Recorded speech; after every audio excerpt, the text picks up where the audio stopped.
Bonsoir à toutes, bonsoir à tous. Nouvelle émission de 58 minutes en direct de nos studios à Coutras.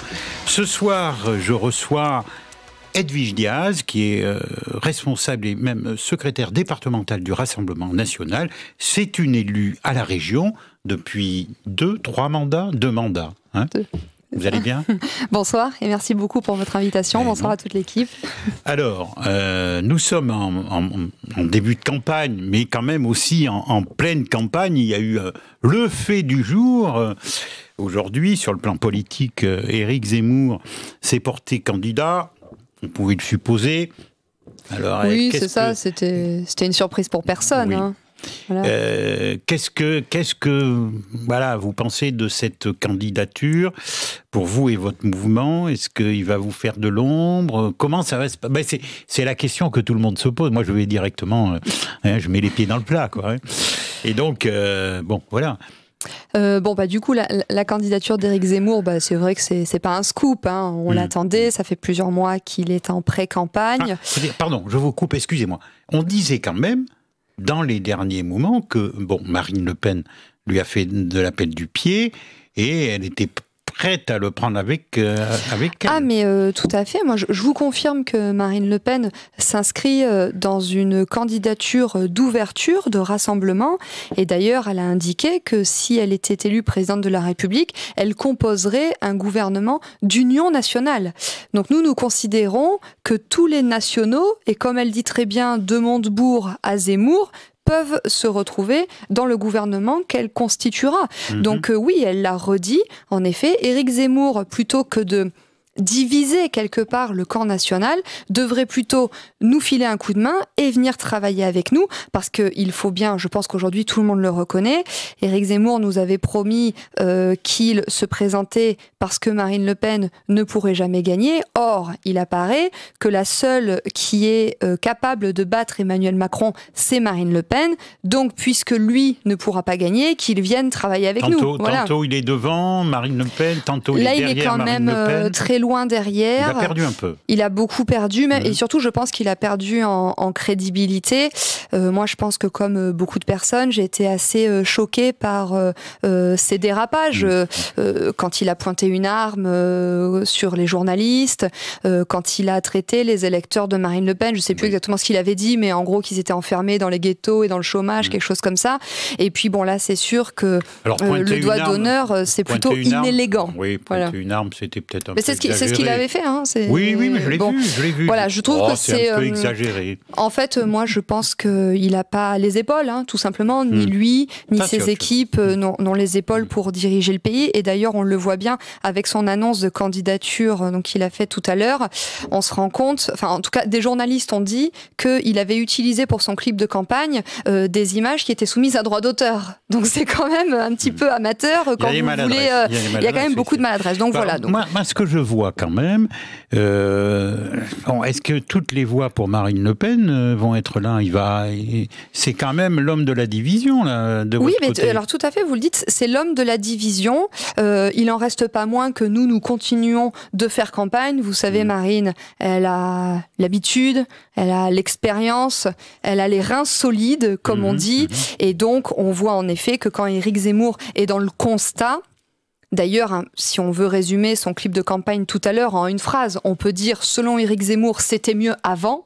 Donc Éric Zemmour, il est dans le constat, dans la nostalgie, alors que Marine Le Pen, elle se tourne vers l'avenir et elle dit au contraire que son objectif, pourquoi elle veut être présidente de la République, c'est pour que dans 5 ans, les Français vivent mieux qu'aujourd'hui. Voilà, donc il y en a un qui a une vision passéiste, il y en a un autre qui a une vision tournée vers l'avenir, et je pense que les Français ne s'y tromperont pas. Bon. Supposons qu'au premier tour, Marine Le Pen, si Macron se présente face à Macron, il y aura peut-être après des retrouvailles au deuxième tour. Mais c'est pour ça que nous avons tendu la main, je le dis, à tous les nationaux. Tous ceux qui défendent l'identité nationale, la préférence nationale, l'industrie, l'agriculture. En fait, tous ceux qui sont attachés à cette France enracinée. Nous leur disons, ne divisez pas les voix et travaillons ensemble, parce que l'objectif principal reste quand même de battre Emmanuel Macron. Parce que imaginons, si jamais Emmanuel Emmanuel Macron était réélu, là on aurait le droit à la réforme du chômage, la réforme des retraites, à cette spoliation fiscale qui fait qu'aujourd'hui, plus de 80% des Français ont perdu du pouvoir d'achat depuis que Emmanuel Macron est élu. Bon, alors, un peu d'espoir quand même pour vous retrouver au second tour et que les choses peut-être s'arrangent. Ah ben oui, moi je suis confiante. Puis voilà, je vous le dis, moi j'ai la chance de connaître Marine Le Pen, de travailler avec elle régulièrement. Vous l'avez reçue il n'y a pas longtemps. Oui, on l'a reçue à Cavignac il n'y a pas longtemps. Elle est venue 2 fois cette année en Gironde. Et donc voilà, elle a l'habitude, elle garde son calme, elle travaille. Aujourd'hui, elle était à un congrès important, le congrès de la FNAIM. Donc voilà, nous travaillons. Elle fait des déplacements au plus près des Français. Partout où elle se déplace, elle reçoit un accueil phénoménal. Et moi, j'avais fait la campagne de 2017, mais je me rends compte qu'entre 2017 et 2022, il se passe quelque chose. On va peut-être du coup reparler de Cavignac, mais bon, moi je le sens bien. En tout cas, tout se passe bien et Marine fait une super belle campagne.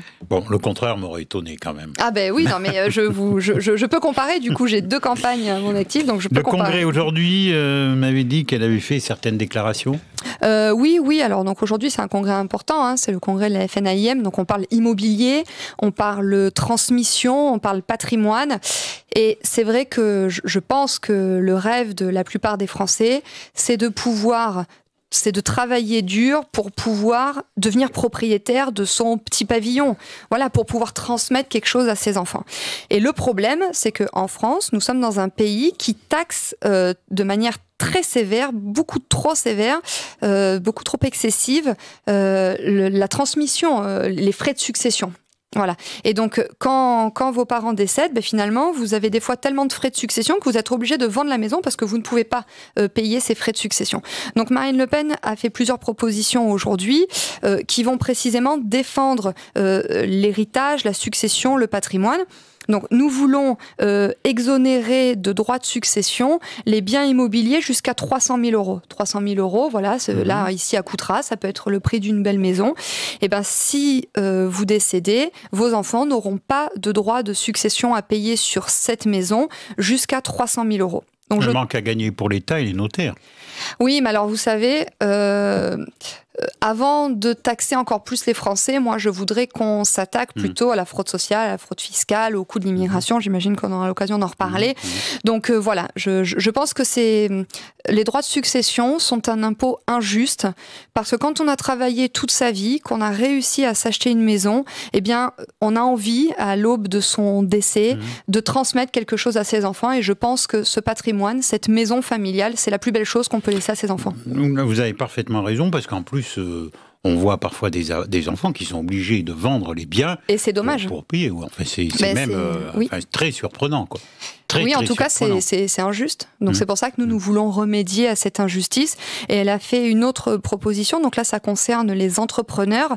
Pareil, donc en fait, quand une PME est à vendre et que ce sont les héritiers qui veulent reprendre cette PME, nous ne voulons pas non plus appliquer des droits de succession à partir du moment où les héritiers s'engagent à conserver l'outil de travail pendant 10 ans. Et alors que le mois de novembre, c'était le mois de la succession, de la transmission pour les entreprises, je trouve que cette proposition est pertinente parce qu'on connaît tous des agriculteurs qui voudraient laisser l'exploitation aux enfants, mais à cause des droits de succession ou à cause des droits de transmission, eh bien finalement, cette succession coûte beaucoup trop cher. Et c'est comme ça que malheureusement, on a des agriculteurs le nombre d'agriculteurs qui disparaissent. Oui, tout à fait. Bon, est-ce que on va revenir un peu sur cette pré-campagne des présidentielles, mais vous êtes une élue régionale. Oui. Et donc vous travaillez pour la région, on vous voit, vous vous déplacez beaucoup, moi je vous suis un petit peu, et bon... Vous restez pas les 2 pieds dans le même sabot, comme on dit un peu dans notre région. Alors, vous êtes à la région, vous avez, là en ce moment, du reste, il va y avoir, je crois bien dans les prochains jours, vous allez parler de la LGV, la ligne à grande vitesse. Oui, c'est ça, du projet GPSO, projet Grand Sud-Ouest. Donc c'est un projet important parce qu'en fait, c'est le prolongement de la LGV qui aujourd'hui fait Paris-Bordeaux. C'est son prolongement d'un côté vers Toulouse et d'un autre côté vers Dax et même jusqu'à l'Espagne. Donc nous, au Rassemblement National, c'est un projet que l'on soutient. C'est-à-dire, nous considérons que ces grandes infrastructures doivent être développées en complément des infrastructures plus locales. En d'autres termes, nous n'opposons pas la ligne à grande vitesse au TER et nous considérons que les deux sont complémentaires pour pouvoir irriguer notamment les territoires ruraux. Donc en fait, sur le principe, nous sommes d'accord. Par contre, nous ne sommes absolument pas d'accord avec la proposition de financement qui est faite par la région. La région veut d'une part rajouter une taxe spéciale sur les bureaux, c'est-à-dire sur les entreprises.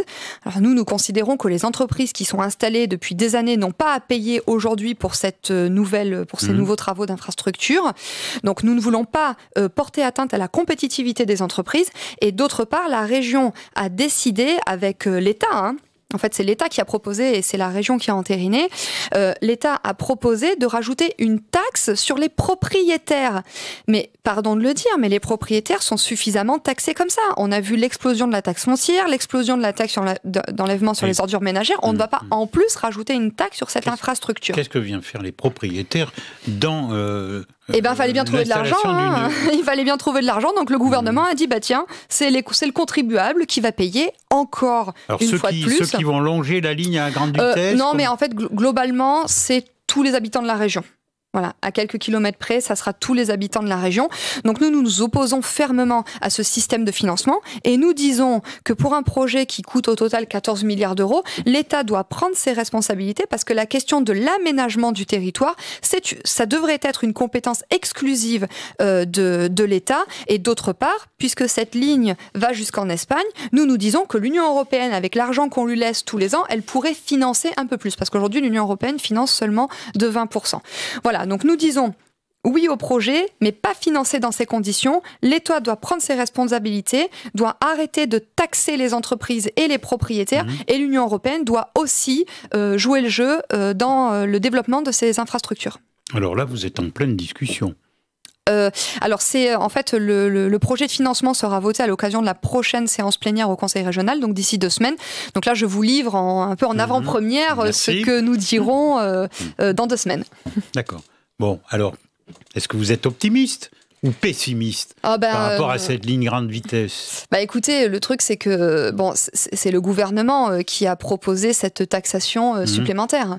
Donc, disons qu'avec Emmanuel Macron, malheureusement, j'ai pas confiance, quoi. Voilà, je lui fais absolument pas confiance pour redonner du pouvoir d'achat aux Français.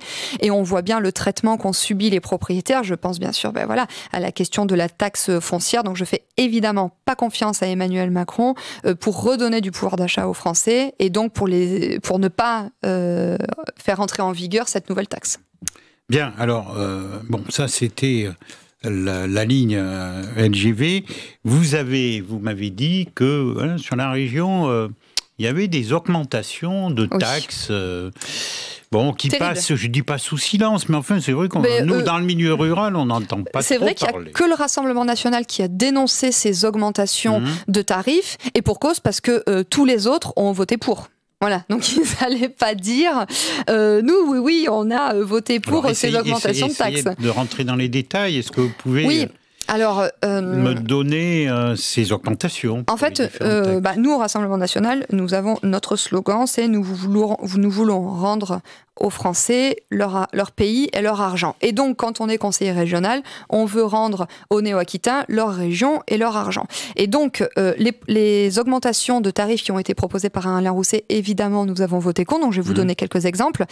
La région dispose d'un levier en matière de taxes sur les carburants. Voilà, il y a une taxe qui s'appelle la TICPE, et sur cette TICPE, il y a une part régionale.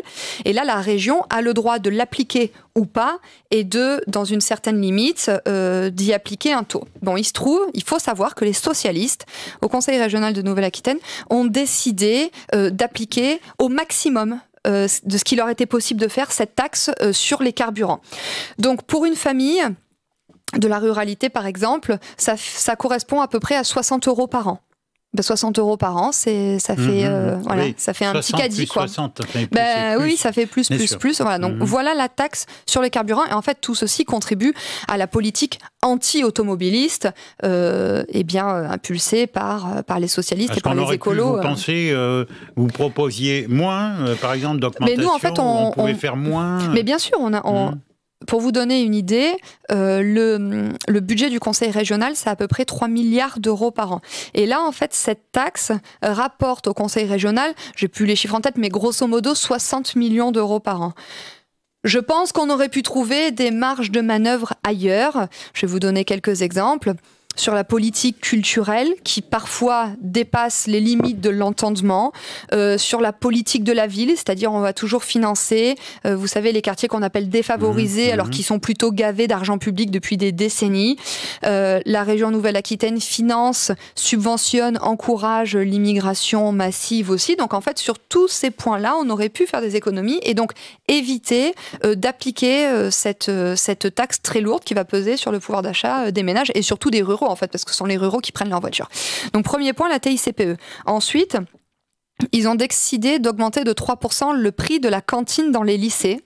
Donc là, pareil, c'est toujours les familles modestes qui vont être affectées par cette augmentation. Et le dernier point, ils ont décidé d'augmenter de 15% le prix du ticket du bus. Donc, mis bout à bout, ça fait que les familles néo-aquitaines, à cause de la politique des socialistes, vont voir leur pouvoir d'achat diminuer, malheureusement. Et alors là, vous n'arrivez pas à vous faire entendre au niveau de la région. Évidemment, nous, on a dénoncé. Mais le truc, c'est que, disons que toutes ces choses-là, toutes ces augmentations de taxes n'étaient pas indiquées dans le programme d'Alain Rousset quand il était en campagne au moment des régionales. Donc nous voulons porter à la connaissance des néo-aquitains qu'ils se sont fait avoir, qu'on leur a menti et qu'Alain Rousset, à peine arrivé aux manettes, parce que je rappelle qu'on a été élu on a pris nos fonctions au mois de juillet. Donc vous voyez, entre juillet et octobre-novembre, voilà déjà toutes les augmentations de taxes que l'on doit subir. Donc c'est vrai que l'honnêteté intellectuelle, l'honnêteté politique aurait dû conduire M. Rousset à mettre ces projets-là dans son programme. Pourtant, vous avez mis dans le passé, vous avez mis en garde quand même, et ça n'a pas marché. Vous n'avez pas réussi à avoir la majorité. Après, je vais vous dire, là, ces élections départementales et régionales étaient très particulières. Il y a eu une abstention record. Et moi, même si je déplore, je comprends que les citoyens n'aient pas été votés parce que, au final, 2 élections en même temps, ça s'était jamais vu. Départementale, régionale, on ne savait pas. En plus, plus personne ne sait qui fait quoi parce qu'il y a tellement de compétences, d'enchevêtrement de compétences, de transfert de compétences. Pour vous donner un exemple concret, les bus dont je parlais tout à l'heure, avant c'était les départements qui les géraient, maintenant c'est la région. Et ça peut de temps en temps être redonné aux communautés de communes. Donc, on ne sait plus qui fait quoi. Il y a 2 élections en même temps. Je rappelle aussi que les dates des élections ont été plusieurs fois modifiées. Normalement, ça aurait dû être en mars 2021. Puis après, on avait évoqué en décembre 2021. Puis même après la présidentielle. Et finalement, elles ont eu lieu en juin 2021. Donc au final, voilà, on ne savait plus pour qui on votait, à quelle échelle, parce qu'il y a eu la fusion des régions, la fusion des cantons. Vous vous souvenez, tout ça, c'est très administratif. Et moi, j'ai rencontré beaucoup de personnes qui m'ont dit, on ira voter pour la présidentielle parce qu'au final, c'est vraiment au moment de la présidentielle que ça va changer. Bien, nous allons faire une première pause. Edwige Diaz, je vous rappelle que vous êtes mon invité ce soir, que vous êtes élu régional et que vous êtes aussi secrétaire départemental du Rassemblement national.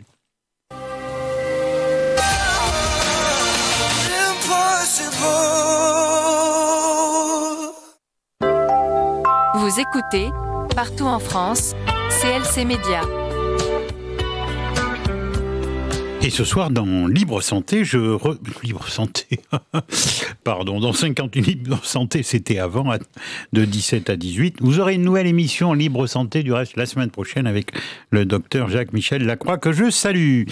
Aujourd'hui, c'est 58 minutes et je reçois Edwige Diaz, élue régionale depuis 2 mandats maintenant, et vous êtes secrétaire départemental du Rassemblement national. Je voudrais qu'on continue à parler un petit peu ici sur le plan local. Bon, nous sommes dans le Libournais, à Coutras, 2e ville du Libournais, une ville qui prend petit à petit son importance. Vous avez un représentant du reste, je crois bien, sur Coutras, non? Ah oui, on a des représentants sur toute la Gironde.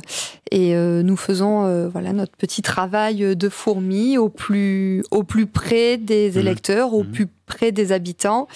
Et et puis d'ailleurs, nous essayons d'organiser nos réunions à différents endroits du département. Et bientôt, on fera quelque chose du côté de Coutras ou dans le Libournais. Voilà. Alors, je suppose que vous êtes à l'écoute, bien sûr, de la population. Vous leur demandez ce qu'ils désirent, ce qui ne va pas. Oui. Qu'est-ce qui ressort le plus souvent ? Je vais vous dire que la préoccupation principale des habitants du secteur, ce qui me revient le plus souvent, c'est la question du pouvoir d'achat. Vraiment. Les habitants du Libournais, comme les Girondins, mais même comme tous les Français, se rendent compte qu'ils ont perdu beaucoup de pouvoir d'achat. On en parlait tout à l'heure. Et ça, c'est vrai que c'est une préoccupation importante. Et après, on me parle quand même beaucoup de santé, de cette 3e dose qui devient quasiment imposée. Et surtout qui a surpris tout le monde, parce que tout le monde se souvient de ces ministres qui nous expliquaient que s'ils avaient, que si on avait une 2e dose, le pass sanitaire serait valable et qu'il n'y avait pas besoin d'une 3e dose. Ça, ils nous l'avaient dit sur les plateaux télé. Ils nous disaient, si vous êtes vacciné, vous êtes protégé. Sauf qu'on se rend compte que avec ce vaccin, vous n'êtes ni protégé et vous n'empêchez pas non plus la transmission. Donc, on nous a menti. Souvenons-nous, ces ministres-là nous disaient au tout début qu'avec un Doliprane, ça allait passer. Mais c'est vrai, comme ils nous disaient que c'était pas la peine de mettre le masque. Voilà, moi, je me souviens de Sibeth Ndiaye chez Bourdin qui disait ça sert à rien de mettre un masque. Donc, c'est vrai qu'il y a eu beaucoup de confiance. Voilà, la confiance a été brisée. Ce qu'il y a aussi, c'est que les gens ont la mémoire courte. Ça, je l'ai... Moi, je pense... oui, on en parle, mais... on en parle souvent de ce problème du Covid avec le docteur Jacques-Michel Lacroix, mais... Les gens ne se souviennent pas des premiers symptômes, ce qui a été dit au départ. Les gens ne s'en souviennent plus. Ça leur est rentré par l'oreille et c'est ressorti. Mais heureusement qu'il y a les réseaux sociaux et heureusement que vous êtes là pour en parler. Mais c'est vrai que le gouvernement n'a cessé de nous mentir. Au début, donc, il nous disait que les masques n'étaient pas nécessaires. Ensuite, on nous disait qu'on pouvait se soigner avec un Doliprane. Il nous avait promis, Olivier Véran nous avait promis qu'il augmenterait le nombre de lits. Et au final, ils en ont supprimé des milliers en pleine crise sanitaire. Voilà, il y a des hôpitaux en France, des services d'urgence qui sont contraints de fermer faute de personnel soignant. Ces personnels soignants qu'on a applaudis pendant des semaines et des semaines, aujourd'hui, on jette, on méprise, on les stigmatise, on les soumet à l'obligation vaccinale. Et tout ceci pose un vrai problème de confiance envers le gouvernement. Et moi, je comprends ces Français qui n'ont pas envie de se faire vacciner, parce que comme je le dis, on nous avait dit avec la 2e dose, le pass sanitaire sera valable. Et puis là, finalement, on nous dit qu'il faut une 3e dose pour maintenir ce pass sanitaire. Sauf qu'en fait, ce pass sanitaire, c'est pas un pass sanitaire, c'est une obligation vaccinale, parce que si vous n'avez pas toutes vos doses, vous pouvez pas aller au restaurant, vous ne pouvez plus travailler dans certains cas. Moi, j'ai une amie, son fils, il est au collège, et pour faire son stage de collège, on lui demande sa dose. Alors, qu'est-ce qu'elle va faire, mon amie ? Elle va pas hypothéquer l'avenir de son fils, parce que si son fils fait pas de stage, il fera pas de rapport de stage, donc il aura un 0, donc il va redoubler son année. Donc on est obligé de se soumettre à cette dose de vaccin qui à mon avis, en tout cas, elle est disproportionnée, et ce pass sanitaire, est disproportionné, inefficace et surtout très injuste. On va revenir sur le plan local, mais une idée me vient. Je trouve ces Français bien calmes, c'est vrai. Par rapport à ce qui se passe dans les îles, en Guadeloupe, on n'a pas hésité à sortir les armes. Enfin, c'est du jamais vu. Moi, je n'ai jamais vu ça, et j'ai un certain âge. Donc, j'ai assisté à pas mal de choses, mais là, quand même... Qu'est-ce qui se passerait si on faisait exactement la même chose en France ? Alors, sur la Guadeloupe, moi j'ai une pensée pour nos compatriotes des Outre-mer, et plus particulièrement pour le délégué départemental, donc mon homologue en Guadeloupe. Ils me disent qu'ils vivent un enfer, parce que le problème, c'est que, de toute façon, comme en France, le gouvernement a été incapable d'endiguer les violences, c'est-à-dire les antifas, les milices d'extrême gauche qui se sont infiltrées dans le mouvement des Gilets jaunes. Donc, ils ont été incapables de d'empêcher les extrémistes de gauche de saccager le mouvement des Gilets jaunes en France. Donc, ils sont aussi incapables de maîtriser cette crise en Guadeloupe. Donc, nous, au Rassemblement national, nous condamnons évidemment toute forme de violence. Néanmoins, nous disons que ce qui se passe en Guadeloupe, eh bien, ça couvait depuis plusieurs années. Il faut quand même savoir qu'en Guadeloupe, c'est 1 habitant sur 3 qui n'a pas accès à l'eau potable. Je sais que le CHU de Pointe-à-Pitre n'est pas aux normes depuis 30 ans. Donc en fait, il y a une crise de l'hôpital, il y a une crise sociale, une crise sanitaire. Le coût de la vie en Guadeloupe est beaucoup trop élevé à cause de cette taxe absurde qui s'appelle l'octroi de mer. Et donc, vous mettez tout ça dans une cocotte minute que vous laissez chauffer depuis des décennies et vous arrivez à la situation explosive que l'on subit actuellement. Et voilà, le problème, c'est que le gouvernement n'a pas du tout entendu la détresse de nos compatriotes d'outre-mer. Et le ministre vient juste d'arriver dans les outre-mer. Il y a été pour la première fois il y a 3 mois, mais depuis le temps qu'il est ministre, il n'y avait jamais été avant. Donc c'est évidemment pas avec des personnes comme ça qu'on va régler le problème. Bon, il vient de proposer éventuellement qu'on pouvait discuter sur une autonomie. Oui, non, mais ça c'est pareil. Je veux dire, je pense qu'il a créé un contre-feu pour qu'on parle pas du problème essentiel. Et en fait, le problème essentiel, il y en a 2. Personne n'est dupe, tout à fait. Les 2 problèmes essentiels, c'est que le gouvernement est incapable d'endiguer les violences et que le gouvernement est incapable d'endiguer la crise de l'hôpital. En fait, ils ont contribué à développer la crise de l'hôpital et ça, ils en sont totalement responsables. Ils en sont totalement responsables. Bon, il y a des gens assez loin qui emboîtent le pas, c'est la Corse, et qui demandent maintenant son autonomie. Ils se disent, tiens, pourquoi pas en Guadeloupe, il pourrait peut-être... Enfin, moi, j'y crois pas beaucoup, mais bon, on ne sait jamais. Et pourquoi pas nous ? Le problème, c'est que à force d'être incompétent en tout, forcément, il y a des personnes qui se disent nous, on s'en sortirait peut-être mieux sans l'État français. Mais moi, je ne crois pas. Je pense que la France est riche de ses territoires d'outre-mer, de ses îles, et qu'au contraire, on doit travailler pour préserver cette union, cette unité nationale, toutes ces parties de notre territoire font partie intégrante du territoire et on doit les préserver et on ne doit pas, au contraire, comme fait le gouvernement, on dirait qu'ils veulent se débarrasser de la patate chaude, vous voyez. Est-ce que c'est pas quand même une situation inquiétante ? Mais si, c'est inquiétant.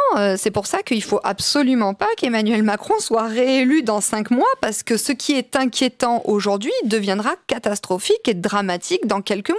Imaginez, un président de la République, il ne peut pas se présenter plus de 2 fois. Donc là, s'il est réélu, ça veut dire qu'il aura les mains totalement libres pour faire ce qu'il veut, parce qu'il n'aura pas, quelque part, la crainte de ne pas être réélu.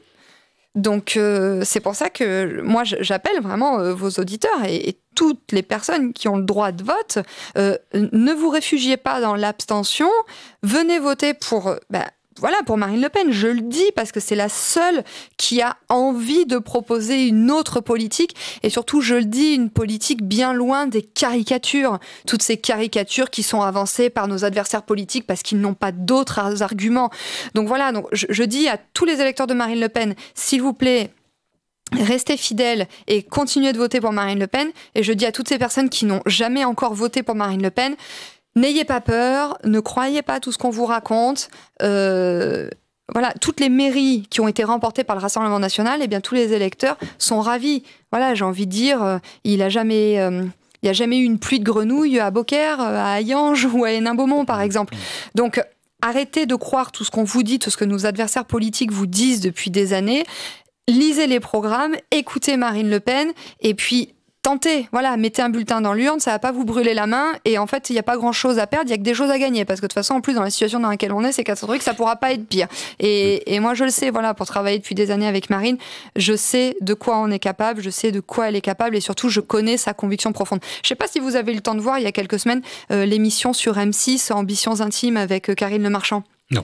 Il y avait un portrait de Marine Le Pen. Vraiment, faut aller le voir. Vous l'avez vu, vous ? Oui. Lucas fait des grands signes et des grands yeux. Gérard aussi.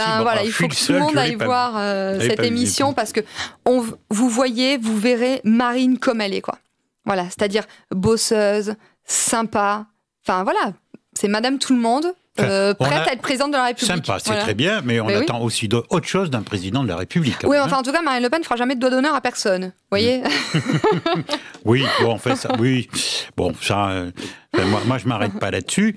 Mais vous étiez critiqué très sévèrement dans les années 80, par exemple. Vous étiez montré du doigt, vous étiez les fascistes du coin. Et aujourd'hui, on dirait que ça change un petit peu de secteur. Ah ben, carrément. Hein. C'est vrai que aujourd'hui, je vous dis, à part nos adversaires politiques qui continuent de dire qu'on est d'extrême droite, je pense que le citoyen intelligent sait bien qu'on n'est pas d'extrême droite. Et moi, je sens qu'il se passe quelque chose. Vous voyez, je vais vous raconter 2 anecdotes. Allez. Il y a quelques jours, j'étais à Bayeux, aux côtés de Marine, et il s'est passé quelque chose que j'avais jamais vu avant. En fait, pendant qu'elle faisait son discours, il y a plein de jeunes qui sont arrivés autour de l'enceinte où nous étions. Et on a eu un petit peu peur, on s'est dit... qu'est-ce qu'ils viennent faire, parce qu'en fait il y avait une dizaine de cégétistes, de gauchistes à côté là qui criaient, enfin bon bref, ça les mettait pas vraiment en valeur, mais on s'est dit, est-ce que ces jeunes ont été envoyés par l'extrême gauche pour tenter de nous déstabiliser? Et donc il y a quelqu'un de la sécurité qui s'approche des jeunes et qui leur dit, du coup, pourquoi est-ce que vous êtes là les jeunes? Et ils ont répondu, parce qu'on veut une photo avec Marine Le Pen. Voilà, parce qu'on veut un autographe de Marine Le Pen, parce qu'on veut faire un selfie avec elle. Ceci veut dire que... Et ils avaient même séché les cours. Et il y a un élève qui a demandé à Marine de lui faire un mot d'absence parce qu'il a dit, Marine, moi je voulais vous voir, j'ai séché les cours pour venir vous voir. Et donc, vous voyez, voilà, ça c'était un cri sincère de cette jeunesse qui a envie de découvrir autre chose et qui fait confiance à Marine. De toute façon, Marine est en tête d'intention de vote chez les jeunes. Hein. Oui, ceci veut dire que les jeunes adhèrent davantage qu'autrefois. Bah écoutez, ça moi je l'avais jamais vu quoi. Des jeunes qui sèchent les cours pour venir voir Marine et faire une photo avec elle. C'est une exception. Là, en tout cas, c'était quand même massif. Et un autre élément, un autre exemple. Donc, il y a quelques semaines, Marine était sur le marché de Cavignac, donc en Haute-Gironde. Et vous savez, un déplacement de Marine Le Pen, il y a beaucoup de journalistes, beaucoup de caméras. Et donc, Marine et moi et l'équipe ont distribué des tracts sur le marché aux gens. Et il y a un monsieur qui prend le tract de Marine et qui dit « Oui, mais moi, de toute façon, je vais voter pour vous. » Et donc... cette nuée de journalistes, en fait, arrive sur le monsieur, avec les caméras et tout, et ils disent au monsieur, du coup, vous allez voter pour Marine Le Pen? Et le monsieur, qui était là en train de faire ses courses, hein, donc il avait un sac avec des poireaux, et il dit, face caméra, c'est-à-dire il sait qu'il va être regardé des centaines de milliers de fois, il dit face caméra, oui, moi, Marine Le Pen, c'est ma candidate. Et en fait, tout ça, le fait d'être décomplexé, à ce point, c'est-à-dire d'oser dire à visage découvert, surtout devant des caméras, qu'on va voter pour Marine Le Pen, ça aussi c'est nouveau. Oui, ça je veux bien le croire. Alors on va revenir un petit peu sur le plan local, sur la région, puisque vous êtes une élue régionale.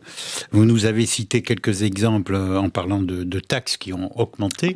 Bon, je pense que vous avez bien fait de parler du carburant, parce que ça devient épouvantable. C'est un produit de luxe, hein, ah oui, le gasoil à 1,50, en moyenne, hein, parce qu'il pète plus, quelques centimes de moins, c'est tout.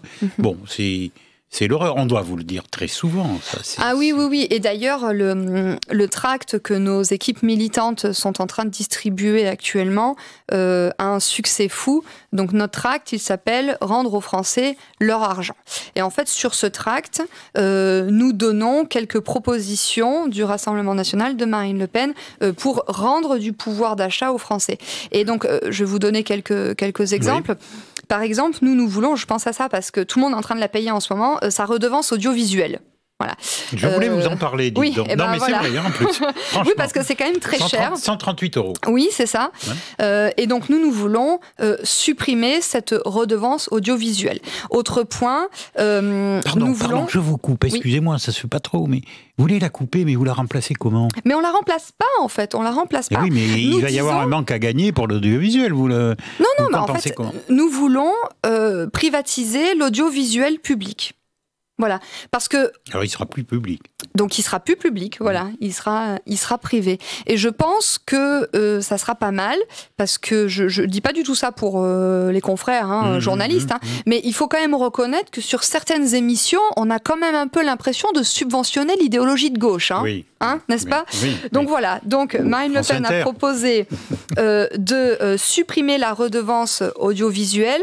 Nous voulons aussi exonérer d'impôts sur les sociétés et d'impôts sur les revenus les jeunes de moins de 30 ans, parce que nous considérons que nous devons les accompagner dans la vie. Et nous voulons aussi que, par exemple, les carburants ou alors l'énergie deviennent des produits de première nécessité. Et donc, à ce titre, on pourra leur appliquer une TVA de 5,5% au lieu de 20% actuellement. Et donc, et puis il y a d'autres mesures. Donc, en fait, mises bout à bout, ces mesures, concrètement, permettront à chaque Français de ne pas dépenser entre 150 et 200 euros par mois. Voilà, nous allons amputer les dépenses contraintes de entre 150 et 200 euros par mois. Alors, du coup, comment on va financer tout ça ? Je l'ai évoqué tout à l'heure. Lutte contre la fraude sociale, lutte contre la fraude fiscale et lutte contre l'immigration. Je ne sais pas si vous avez vu, il y a quelques jours, à Bourg, en Haute-Gironde, eh bien, en fait, la commune de Bourg a reçu 7 mineurs non accompagnés. Ça remonte à quelque temps, ça ? Non, c'était il y a 15 jours. Non, parce qu'en fait, le voyage aurait dû être fait une première fois, puis finalement, il a été annulé à cause du Covid. Donc, en fait, ils arrivent maintenant, là. Voilà. Donc, en fait, il y a 7 mineurs non accompagnés qui ont été accueillis à bras ouverts sur la commune de Bourg. Alors, je crois que c'est pas la commune de Bourg qui a l'initiative, mais bon, c'est une association. Et ces jeunes, eh bien, on leur a offert une visite guidée par l'Office de tourisme. On leur a affilé des places pour aller voir un match au Matmut Atlantique. Et en fait, ces mineurs non accompagnés, il faut quand même savoir qu'ils coûtent aux contribuables français la somme de 50 000 euros par an.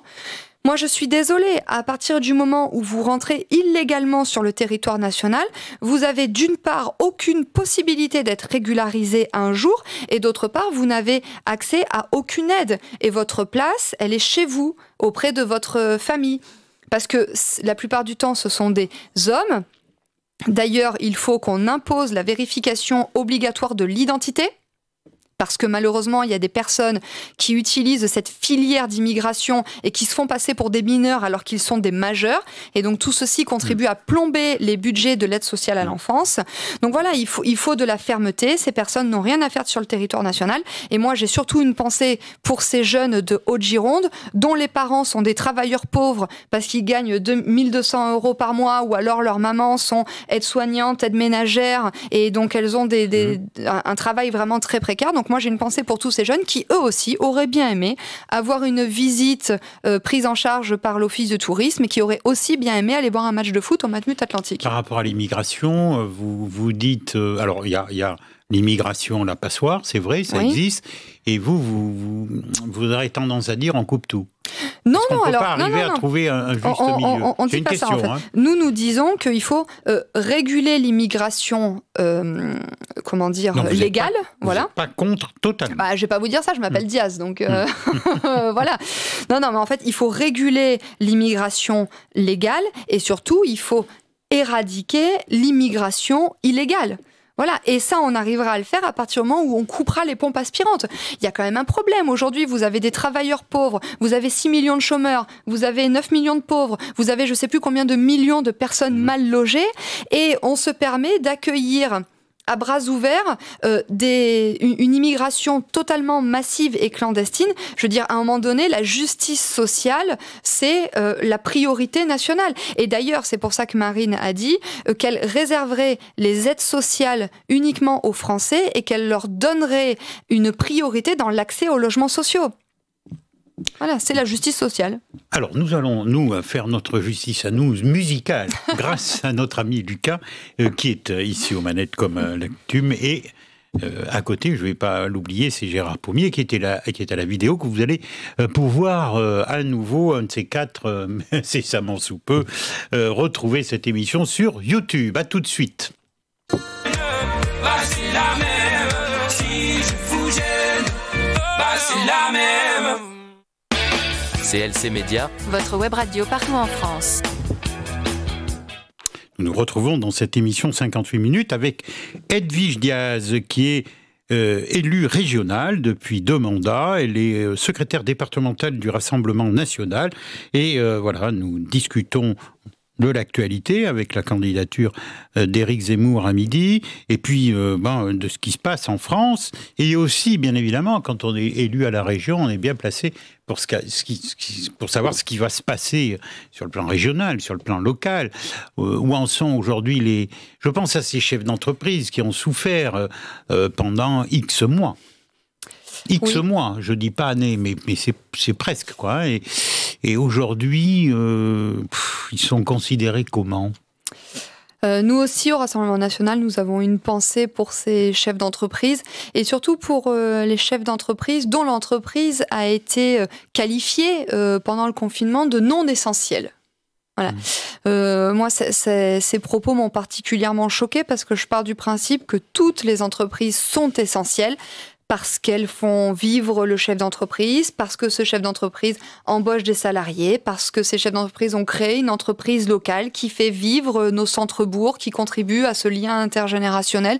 Donc oui, nous avons une pensée pour ces chefs d'entreprise et c'est la raison pour laquelle Marine leur délivrera très bientôt des messages de soutien, surtout avec des mesures concrètes, de manière à ce qu'on arrête avec cette asphyxie fiscale.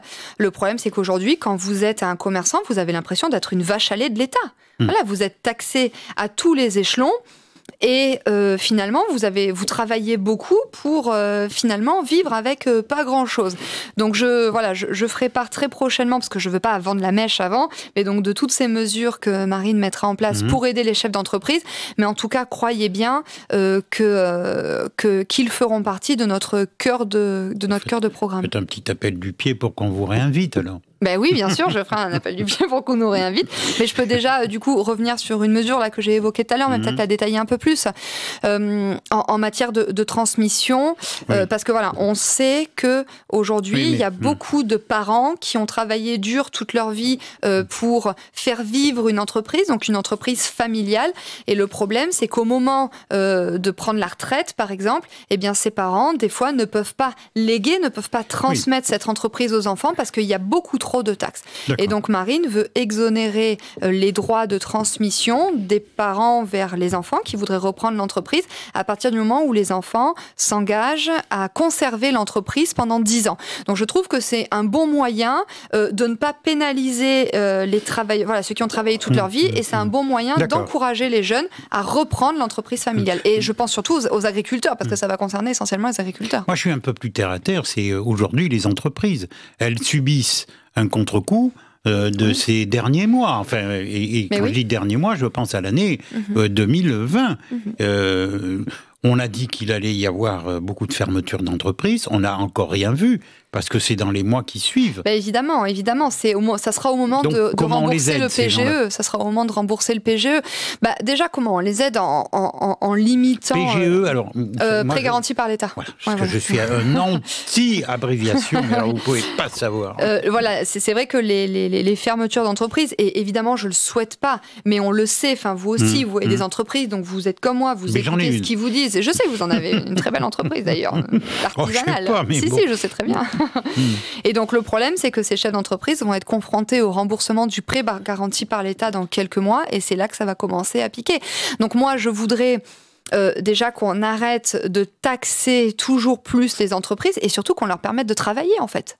Voilà, il y a une superposition de normes, les entreprises sont pieds et poings liés par des textes, elles n'ont plus rien le droit de faire et finalement elles osent même plus entreprendre et le fruit de leur travail part dans les impôts. Donc c'est sûr qu'il faudra alléger la fiscalité des entreprises pour leur redonner de la compétitivité, ça c'est d'une part, et d'autre part, il faut arrêter de mettre nos entreprises françaises en compétition avec les entreprises du monde. Voilà. Au Rassemblement national, on appelle ça le localisme, c'est-à-dire consommer local, produire local, recycler local. Je pense par exemple aux agriculteurs. Moi, ça m'apparaît être normal, enfin une chose de bon sens, que la viande qui est produite dans notre localité, dans notre région, soit servie en priorité dans les cantines. Pourquoi on va importer des viandes d'on ne sait où d'ailleurs, avec des problèmes en matière de traçabilité, de sécurité sanitaire. Quoique en ce moment, la mode, c'est de plus en servir. servir, mais enfin... Alors ça, c'est un autre problème aussi. Alors voilà, pour les agriculteurs, il y a plusieurs problèmes. Voilà, il y a les normes, les dossiers qui sont très compliqués à réaliser pour obtenir les aides de la PAC ou pour obtenir les aides de la région. Donc il faut une simplification administrative. Ensuite, pour les agriculteurs, il faut qu'on arrête de mettre nos agriculteurs en concurrence avec la terre entière à cause des traités de libre-échange qui sont signés par l'Union européenne. Et enfin, bien sûr qu'il faut se sortir de cette, quelque part, dictature verte, dictature végane qui consiste à rabâcher aux enfants tout le temps que manger de la viande, c'est pas bien.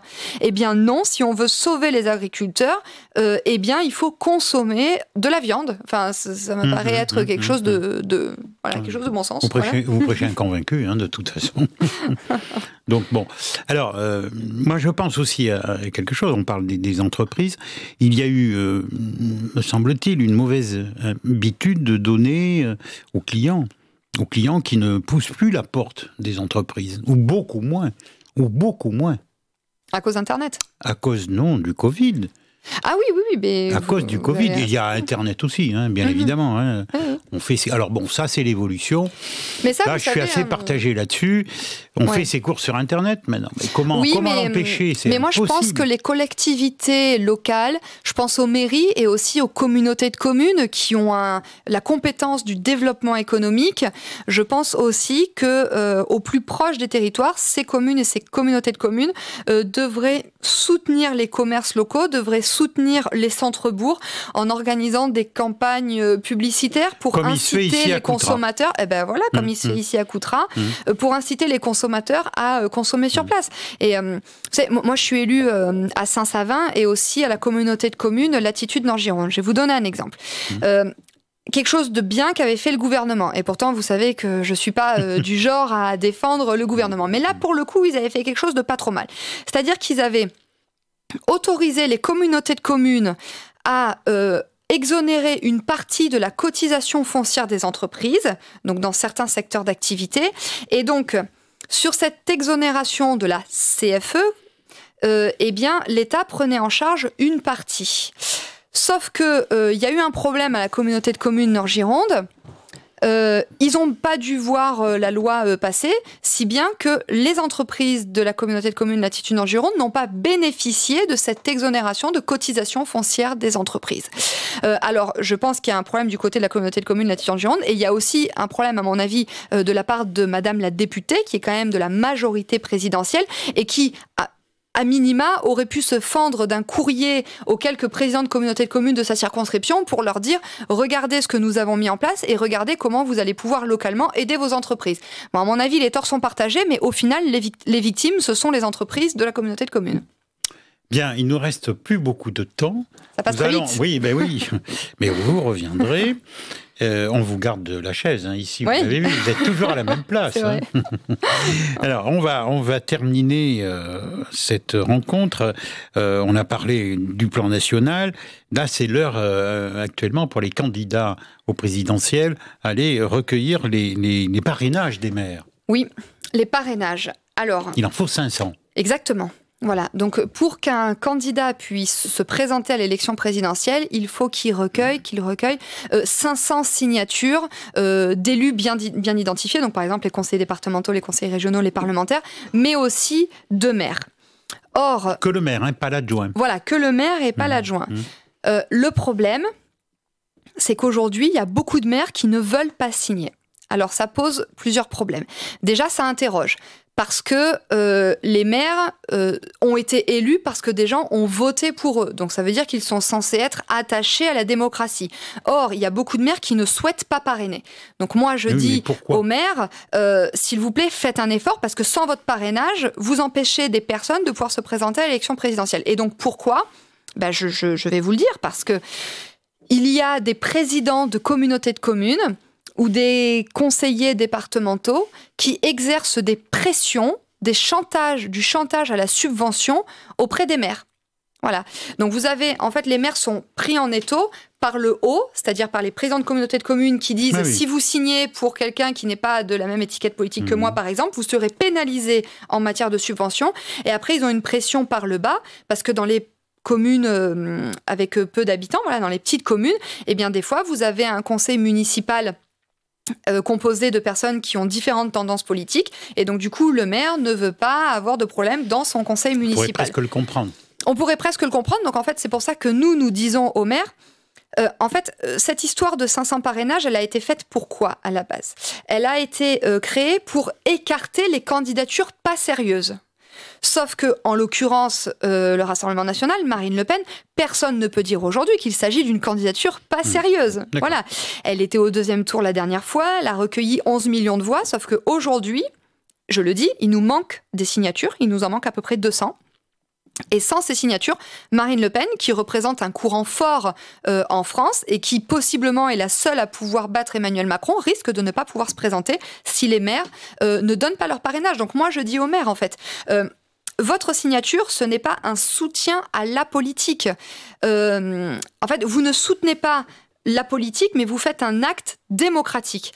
Et le problème, c'est que ces chantages à la subvention existent vraiment. Donc moi, je pense qu'au mois de janvier, je vais écrire un courrier à tous les présidents d'intercommunalités de Gironde pour leur dire, est-ce que vous pouvez vous engager ? Est-ce que vous vous engagez à ne pas exercer de pression si un maire de votre communauté de communes parraine un candidat ? Parce que là, je dis que c'est compliqué pour le Rassemblement national, mais c'est pas compliqué que pour nous. Moi, je suis pas du tout tendance Jean-Luc Mélenchon, mais Jean-Luc Mélenchon, on peut pas dire que c'est un candidat qui n'est pas sérieux. Et pourtant, Jean-Luc Mélenchon a aussi des problèmes pour trouver ses signatures. Et d'autres candidats qui avaient pu se présenter la dernière fois ont des problèmes pour se présenter ce coup-ci. Je pense par exemple à Asselineau, de l'UPR. Bon, voilà, il y a beaucoup de candidats qui incarnent des candidatures sérieuses et qui aujourd'hui ne sont pas en mesure de pouvoir se présenter. Donc je dis au maire, voilà, vous ne pouvez pas déplorer l'abstention quand il s'agit de votre élection et vous-même contribuer à entretenir cette abstention quand vous refusez de parrainer un candidat sérieux à la présidentielle. Enfin, quand même, lorsqu'un maire signe pour un candidat, il peut être quand même assez rapidement taxé. Oui, mais c'est pour ça qu'il faut faire de la pédagogie. C'est pour ça qu'il faut faire de la pédagogie et dire qu'une signature pour un candidat, c'est pas le soutien à sa politique, mais c'est un geste démocratique. Oui, bon, je comprends que vous expliquiez comme ça, mais moi, je serais maire, je signerai pour un candidat que je vais soutenir. Par exemple, en Gironde, tout est à gauche. Voilà, la région, le département, les cantons, les intercos, enfin quasiment tout est à gauche. Et donc, vous avez certains élus de gauche qui exercent vraiment une pression, alors qu'ils disent eux-mêmes que ce sont des grands débrancasses. Mais ça, c'est à dénoncer. Mais c'est ce que... il faut donner les noms.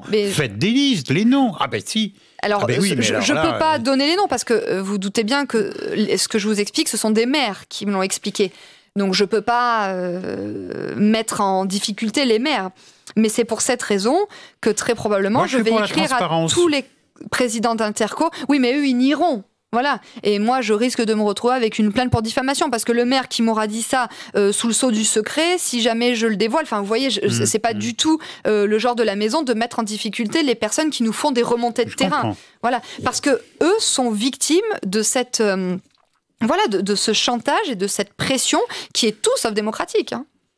Et pourquoi les candidats ils font la liste des maires qui ont signé et pourquoi ils ne feraient pas la liste des maires qui ont refusé ? Non, parce qu'en fait, c'est le Conseil constitutionnel qui, depuis 2017, publie 2 fois par semaine toutes les signatures qui sont réceptionnées. Et derrière, vous avez les grands politiques ou même certains journalistes qui épluchent cette liste, si bien que quand vous êtes maire au fin fond de votre campagne et que vous avez signé parce que vous avez voulu faire vivre la démocratie, vous pouvez vous retrouver avec une stigmatisation. Oui, je comprends. Voilà. Et ça, c'est un système qu'il faut absolument dénoncer. Alors, vous le ressentez davantage, là, cette fois-ci, à ces élections ? Oui, beaucoup plus que la dernière fois. Oui. Écoutez, je vais pas vous mentir, c'était dans Sud-Ouest dimanche dernier. Alors là, en Gironde, on a... Non, parce que c'est moi qui lui ai dit au journal de Sud-Ouest. En Gironde... Il y a 535 communes à peu près. On a écarté une centaine de communes qui étaient politiquement très marquées. Vous doutez bien que je ne vais pas aller demander le parrainage à Pierre Urmic, par exemple. Voilà. Donc nous avons écarté une centaine de communes. Donc en fait, sur les 400 communes qui restent, nous avons d'ores et déjà contacté 200 communes. Il nous en reste 200. Nous les aurons contactés à la fin du mois. Et donc, sur les 200 communes, je vous le dis, pour l'instant, nous n'avons pas obtenu de promesse de parrainage. Alors que le Rassemblement national est un parti sérieux, alors que Marine Le Pen réalise de très bons scores, surtout dans notre ruralité en Gironde. Donc, les maires, voilà, moi, je lance un appel aux maires en leur disant « Armez-vous de courage, vous ne pouvez pas d'un côté déplorer l'abstention et d'un autre côté contribuer à l'abstention. » Pour aller dans votre sens, Edwige, moi je connais des communes qui sont dirigées par des maires socialistes et aux élections, c'est Marine Le Pen qui l'emporte. Mais évidemment, je sais qu'on fait des bons scores dans le... Mais oui, tout à fait, tout à fait. Mais c'est vrai que ces maires socialistes ne vont pas donner leur signature à Marine Le Pen. Non, mais de toute façon, ce qu'on fera, moi je vous dis, je vais écrire au président, très probablement écrire au président d'Interco pour leur dire engagez-vous à ne pas exercer de pression si un maire donnait sa signature à un candidat à la présidentielle.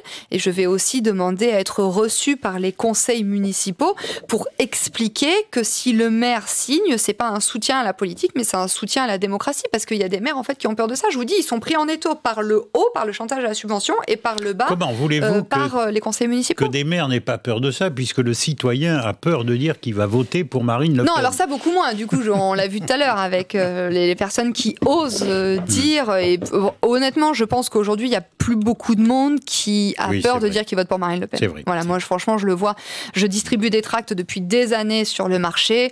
Et ce que je vois aujourd'hui, je ne le voyais pas il y a 5 ans et il y a 10 ans. Avant, on se cachait. Je vous dis, avant, il fallait mettre les tracts au fin fond des cabas sous la salade. Aujourd'hui, les gens viennent nous demander les tracts. Ils en demandent même plusieurs pour mettre autour de chez eux. Je vois sur les réseaux sociaux, la parole est totalement libérée. Les gens osent liker les publications, etc. Donc non.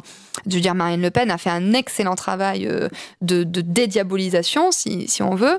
Et donc les gens, oui, assument et même revendiquent pour certains voter pour Marine Le Pen.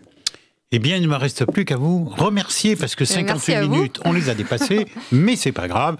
Dans CLC, il y a marqué libre, et donc voilà, on utilise le temps comme on le veut. En tout cas, c'était très intéressant, votre démonstration était, je me répète, mais très intéressante. On vous retrouvera avant ces présidentielles. Oui, avec plaisir. J'en profite pour dire du reste aux autres formations politiques, la porte est ouverte pour tout le monde. Nous n'avons jamais refusé qui que ce soit. Donc voilà, si le cœur vous en dit, comme on dit, eh bien vous pouvez venir débattre, exposer de ce qui se passe en France, comment vous voyez les présidentielles, etc., etc. Merci à Edwige Diaz d'être venue jusqu'ici à Coutras. Je sais que vous avez un peu de route pour rentrer chez vous. À Saint-Savin ? Oui, ça va. Il y a un petit peu. Merci à Lucas qui était à la réalisation technique de cette émission, mais merci à Gérard Pommier qui lui était à la réalisation vidéo. On se retrouve samedi, il n'y aura rien. La vie d'ici, pas d'émission. Ils sont tout contents, ils ont leur week-end, c'est excellent. Ça va dans le meilleur des cas. Alors, par contre, on se retrouvera mardi prochain, on n'en a pas parlé, c'est peut-être pas quand même tellement le sujet du jour, mais on va recevoir une personne qui s'appelle Florence Poumared et qui... Le mot n'est pas trop exagéré, sacrifie presque sa vie pour le scandale du ramassage des poubelles en Dordogne à cause de ce syndicat qui s'appelle le SDM3. Elle vient nous parler pour la 2e ou 3e fois de ce problème qui est récurrent en Dordogne. Voilà. Merci Edwige Diaz, à bientôt. À bientôt. À bientôt.